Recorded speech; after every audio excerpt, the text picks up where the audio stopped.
उसको लेके। आइए आपको सुनाते हैं चीतों को एमपी में लाए जाने पर सीएम शिवराज ने क्या कहा है।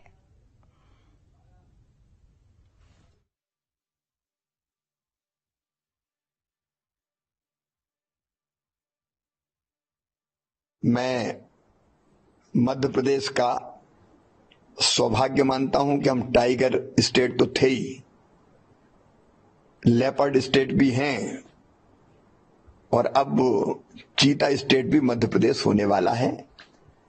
मैं प्रधानमंत्री जी को धन्यवाद देता हूं, भारत सरकार को धन्यवाद देता हूं। हमने 20 साल पहले कूनों को तैयार किया था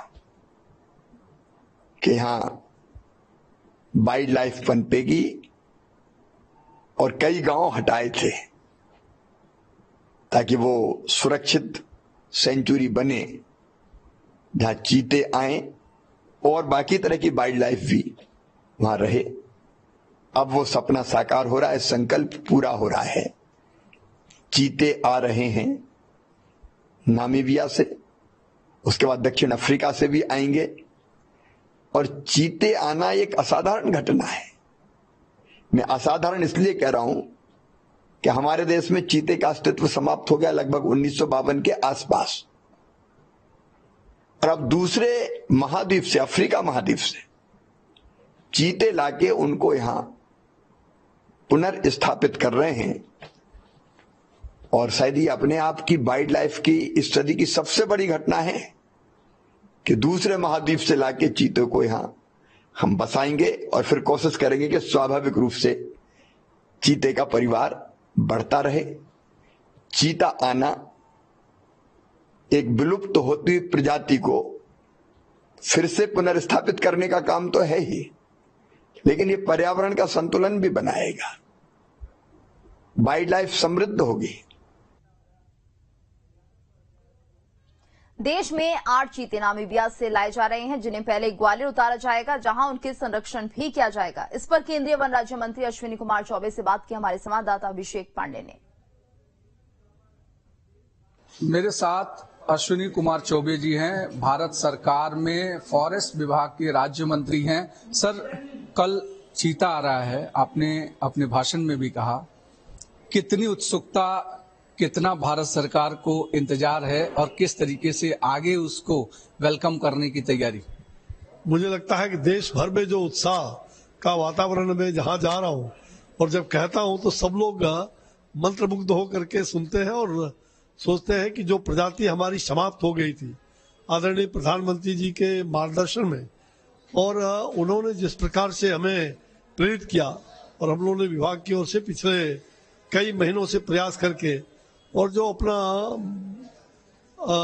चीता का जो एक मित्र संगठन है उन्होंने इसकी चिंता की और फिर दूसरे देश से यहाँ बिना किसी मतलब कोई व्यापार नहीं है, कोई किसी प्रकार का कोई कॉस्ट नहीं, मतलब यह जो प्रेम व्यवहार के साथ एक वन्य प्राणी को एक दूसरे जगह ट्रांसफर करना, ये पहली बार विश्व में हुआ है। ऐसा वाइल्ड लाइफ के लिए ये पहली बार ऐसी घटना घटी। हम सब ने सिर्फ किताबों में पढ़ा था, लेकिन अब हमारे लिए या पूरे देश भर के लिए इस तरीके की चीजें एक कितने एक्साइटमेंट के साथ होगी, और खास करके इको फ्रेंडली कहा जाता है कि चीता अगर है आपके एनवायरनमेंट में तो आपका एनवायरनमेंट संतुलित बना रहता है। इसको कैसे? नहीं, देखिए, चीता के लिए जहाँ चीता है उसके अलावा अन्य इस प्रकार के, चाहे हिरण हो चाहे इस प्रकार के कोई भी जानवर, वहाँ सभी जानवर पहले से मौजूद रह रहे। बिल्कुल, जिस तरीके से अश्विनी कुमार चौबे जी कह रहे हैं कि आगे 12 चीता वो अफ्रीका से आने की प्लानिंग है और उसके बाद धीरे धीरे 5 साल तक इस एग्रीमेंट के जरिए देश भर में बहुत सारे चीता को लाया जाएगा ताकि एक देश में इको फ्रेंडली वातावरण तैयार किया जा सके। वीडियो जर्नलिस्ट सोम प्रकाश के साथ अभिषेक पांडे।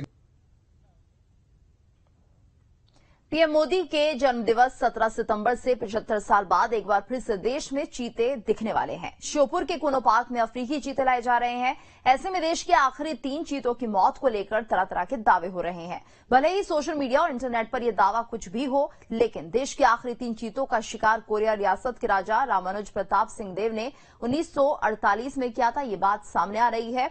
सिंहदेव परिवार के वंशज अंबिका सिंहदेव अब इस बात को लेकर कह रही हैं कि इससे कोई सबूत नहीं है जिससे कि ये पता चले कि चीते का शिकार उनके दादा ने किया था और वो आखिरी चीता था देश का। कैसे कहा जा सकता है जो शिकार मेरे दादा ने किया था वही आखिरी चीते का था। मेरे ग्रैंडफादर चीता मारे थे, पर वो आखिरी चीता था इसका प्रूफ आज दिन तक या ऐसी कोई बात नहीं आई है कभी, तो हम इसको ऑथेंटिक कैसे मान लें कि वही आखिरी चीते थे और उसके बाद कहीं चीते मिले ही नहीं। मंडला में